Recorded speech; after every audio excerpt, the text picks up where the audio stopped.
Alright, bet, action. What's up, man? It's Taz in the Shell, man. We're in the Shell Entertainment. I'm here with my boy Jvee, man. What's up? How you feeling? What's good, man? I'm good, bro. I'm feeling good, man. Yes, sir. That's good, man. I'm glad I finally got you on here, man. Yes, sir. So, we just gonna start off with, you got your own studio. Yeah. I've been seeing you build that for some years now, man. Probably, I think I met you in 2019. Yeah, 2019. When you was recording out the house, man, and I really seen everything elevate from that point. Mm-hmm. So my first question is, like, how did you get into engineering? Wanting to open up your own studio. I say music is my passion, so I think being an audio engineer and having a studio is like, it was inevitable for me. So like ever since I was 14, I like first started with like playing drums. Well, I was playing drums at 7, and then after that got into making beats when I was 14, and then getting into a music group and creating albums, CDs and everything. And then I was really following being like a young prodigy, and like I was like 15, 16, trying to go down the route of like R&B pop route. It was like more of the Disney Music Channel type of stuff. And with the group I was in, we was called 89, and we went through that for a minute. Couple record labels, couple contracts, couple things like that. Of course, that ain't work out. But with doing that, I pretty much fell in love with producing and engineering. And I knew even if like I wasn't gonna go the route of making music, I would at least make music, and somehow, like, if I wasn't gonna be an artist, is what I mean, I would find a place in music that I could consistently continue to follow my passion, which is music. So just kept making beats over the years, making my own music, dropping tapes and everything. And 2019 was a tough year for me. Actually, it was really 2018. It was real hard. Like, I moved to Charlotte in 2012, and actually 13 July, and got a job, worked at the bank for 6-7 years. In 2018 I got laid off. I was with the bank for like 6.5 years, and once that happened, I'm meeting people. When I got to Charlotte, I'm like, okay, this cool. Like, it's a lot of creators out here, a lot of artists, a lot of producers, everything. So I started networking, meeting people at the bank, even when I went out, and kind of just seeing what I could do as far as showing people my talent and what I got. So at the same time, like, coming to Charlotte, it was kind of like tough because this is a new city. I don't know nobody, for real. My best friend told me about Charlotte, and he was like, come to Charlotte, bro. It was just like, a newer city, newer everything. So see what you could do. And so I came out here, met people, and then started doing my own thing. And once I got laid off in 2018, I was like, I'm a hustler, so I was doing hella shit. I was trying to get back into the beats because I had stopped getting into the corporate world, and started cutting grass, started recording people at the crib. In the same sense, I started like just networking and really putting that energy out there to like where people could see what I got going on, you know what I'm saying? So once I did that, the name started really buzzing about, my studio and everything. And I don't even know, it was word of mouth. It was good quality music, good energy, and everybody just kind of spread the word. So that's how I started in 2018. Once I got laid off, I just started putting that energy into what I love, which was music. And that was on the engineering and producing side. All right, okay. So give me a little bit more of like your upbringing, like where you were raised at, what that was like for you, and leading up to you falling in love with music, and like if you had any influences of that, or do you think that was something that was natural to you? Well, it came natural because my dad is a musician himself. My dad is a guitarist. He played guitar, and he also sings. So with him singing, my mom singing, I'm the only boy out of four kids. So I got three sisters, and we all got a specific talent. Like my older sister played bass. I grew up playing the drums. My dad played guitar. My mom was like a lead singer. My younger sister was a lead singer, and she also played piano. So we kind of was like a church family of musicians, and we kind of just experienced with like while we was at home, my dad would be playing guitar, I'd be beating on pans and pots before I got a drum set. And then with that upbringing, it just kind of put me into a lane like, okay, now I don't know how to play guitar. You know, I like playing drums, but I really want to take it on because I really love the sound of music, like putting headphones on back then and like really zoning out on the bus and stuff. I'm like, the stuff I make, I want to be able to do that. I want to listen to my own stuff like later. Like I remember like being a pastor's son, like I couldn't listen to like trap, nothing on the radio. So I was like, shoot, if I can make hard trap beats, all I got to do is just listen to those trap beats. So I'd make the beats and then bounce them out, put them on my headphones, and while they, listening to something I don't want to listen, just listen to my own beats. Okay. Yeah. So like where did you grow up at? St. Lucia. Okay. I grew up in St. Lucia. I was born there. And my parents migrated here to the United States when I was like 8 years old. Mm-hmm. And at that time they brought us back up here, and then we kind of like grew up in Orlando, Florida at that time. Okay. Yeah. So for the people that don't know, like where is St. Lucia, or like, what country is that in? That's in the Caribbean, West Indies. That is like kind of near Barbados, St. Martin and stuff like that. So I'm an island boy for real. Right. Mm-hmm. Okay. And I seen not too long ago where you had made a post about you finally what I'm trying to say. You finally got like your citizenship in the US? Yeah. Okay, yeah. So like how was that? Like that process? Man. Was it a long process to do that? That was really a goal, accomplishment, something big for me. Right. Because when I was 8 and my parents migrated us to the United States, I was like, I wanted to experience the new world and everything. My parents told us about the States. I really thought America was in the sky. I remember that, like, as a kid. Like, so when I came to America, I felt like I was in the sky, and I had, everything to go for at that point. So, growing up through the years, it was tough because, like, once I got to high school and kind of adapt to my environment, and I was ready to get a car, and I was ready to get a whip, I was ready to get a job. All my friends going to college, I can't go to college. Certain things, I'm like, what's going on? Like, so I talked to my big sister, and I'm like, why I can't get a job? Why I can't do this? Why, music is the only thing I could really do to make money, because that was something I was doing at the crib, so I didn't have to go to a job or nothing. But I wanted that at that time. And she was just like, honestly, like, we've been illegal for some time. I was like, what? Like, so you didn't know that? No, I really wasn't. I wasn't educated on that at that time. Okay. Yeah, it was kind of like a shock to me because I'm like, I knew that. I didn't know. I honestly didn't know because honestly, that was the time when we have to grow up at 18. So this one we got to get our own. And at that point, I was being told I couldn't, and I'm like, why? So it was crazy because like 6 months after my sister told me that.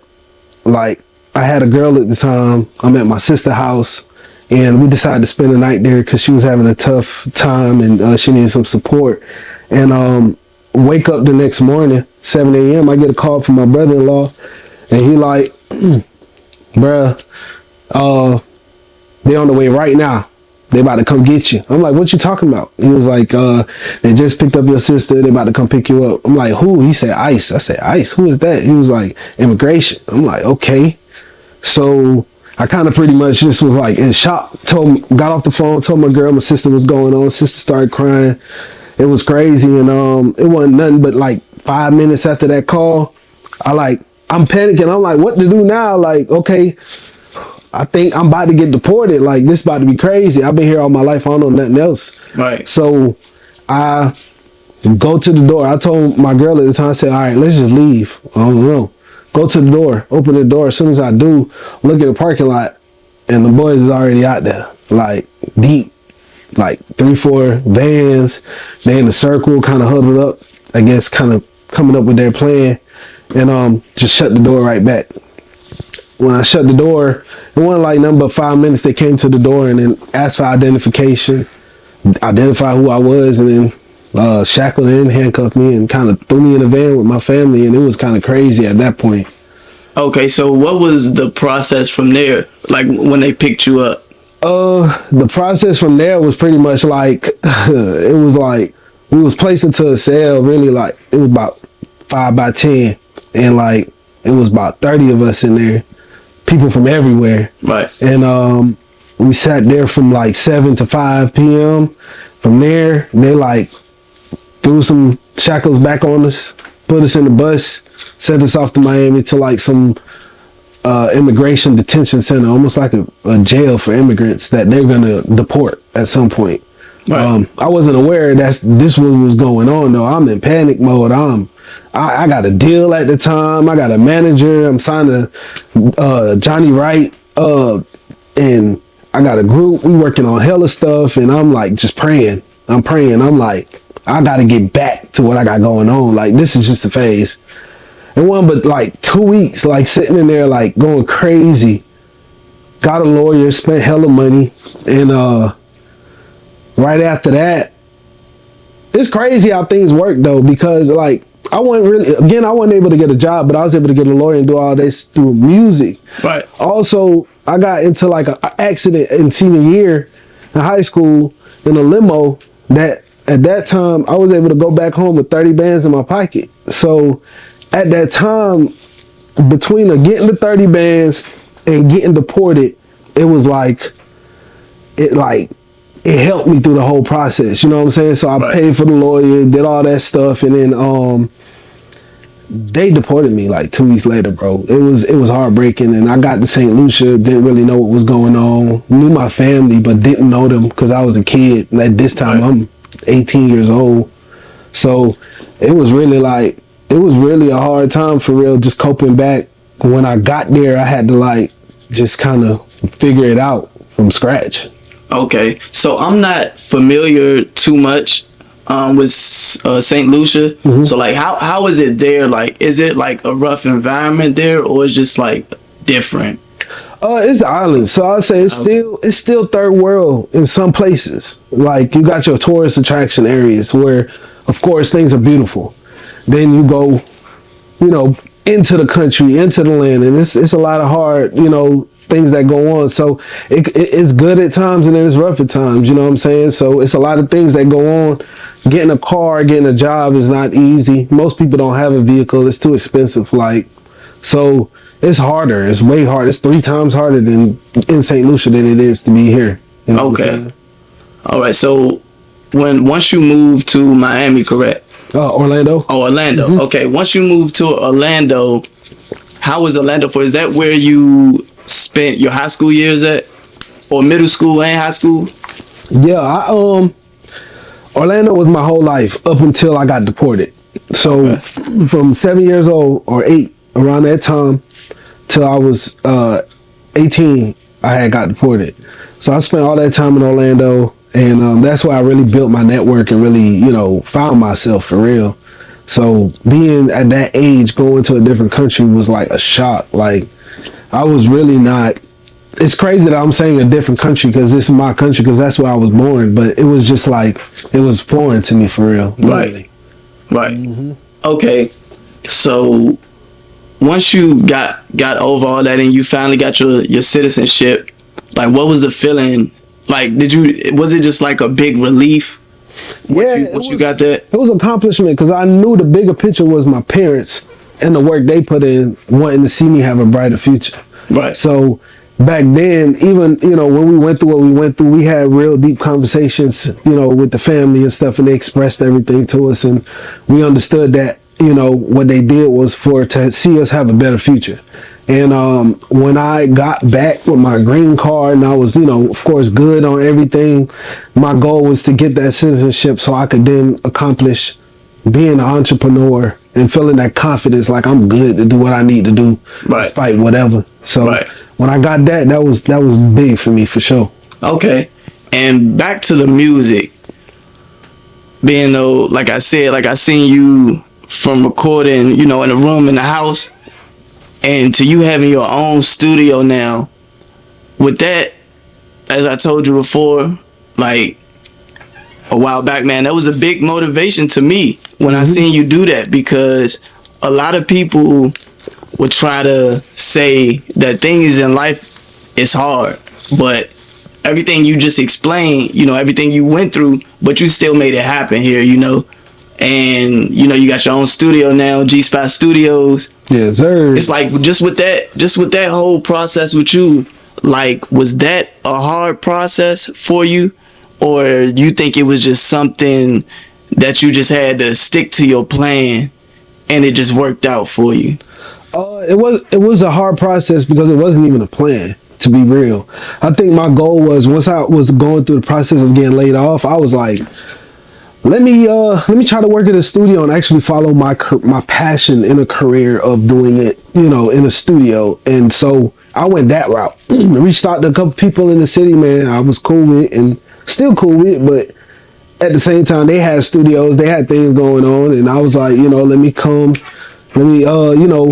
shadow. They let me shadow and stuff. Then told me, you know, I could possibly work there. Okay, cool. So I'm looking forward to that. I'm waiting on that.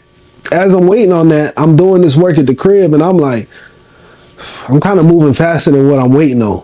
So I just kind of like was like, yo, just do it yourself. And I kind of was just placed into that. Like, I felt like God, the universe, whatever, you know what I'm saying, just kind of said, you looking in the wrong direction, like, this is what you want to do, like, just do it. And that's what I did. At that point, just took it seriously and just went full-fledged in it.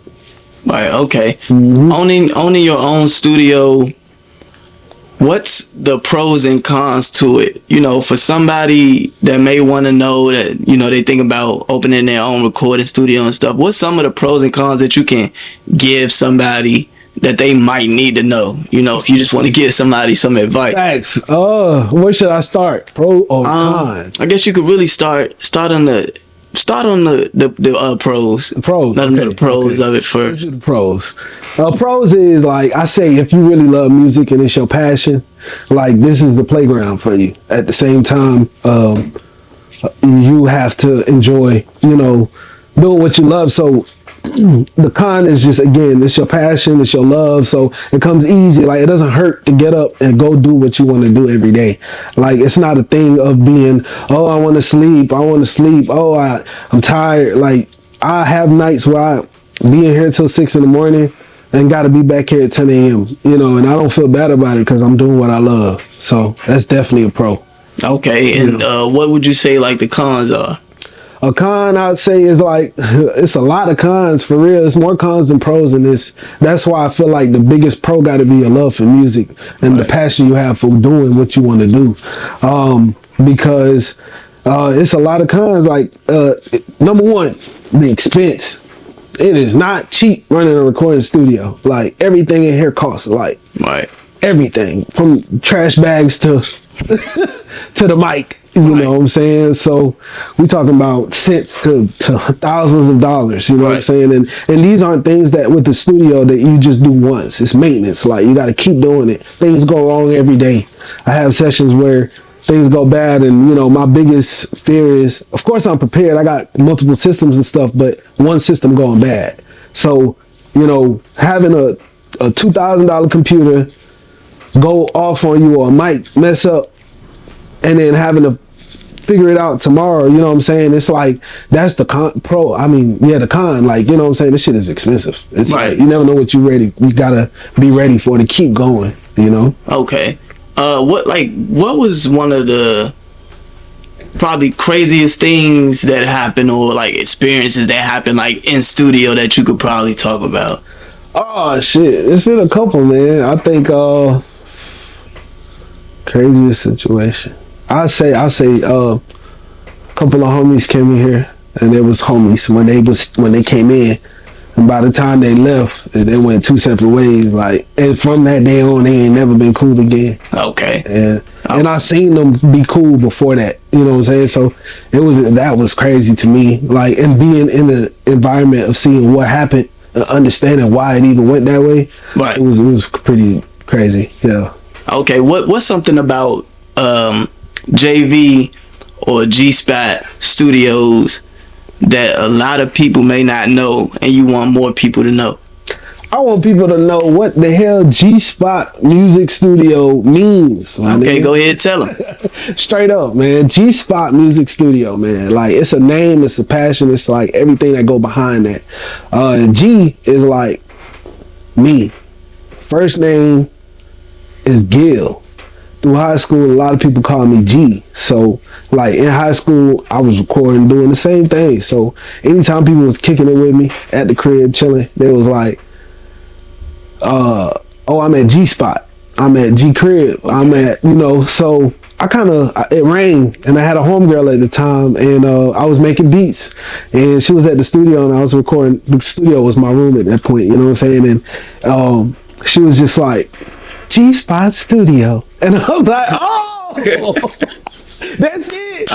This was in high school, man. Okay. So, like, once I decided to do the studio, I thought about the meaning and everything behind it. I was like, I got to keep G Spot because this is G Spot. You know what I'm saying? Whatever G might mean to you, you know what I'm saying? This is your spot. So I kind of want people to know, come work. You know what I'm saying? G Spot Music Studio is for you. You know what I'm saying? We work together and we're going to be great, Okay, I appreciate that, man.